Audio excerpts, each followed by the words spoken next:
May! Shaped by memory, rising from hope.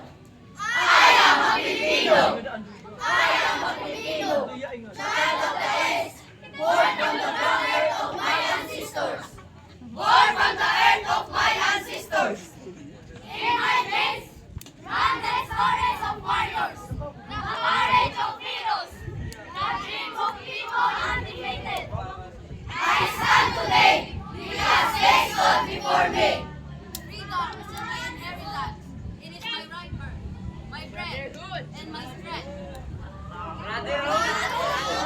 Monsters and words from chains broken.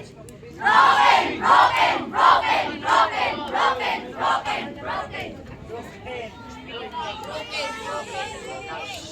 Not as a memory, but as a very living.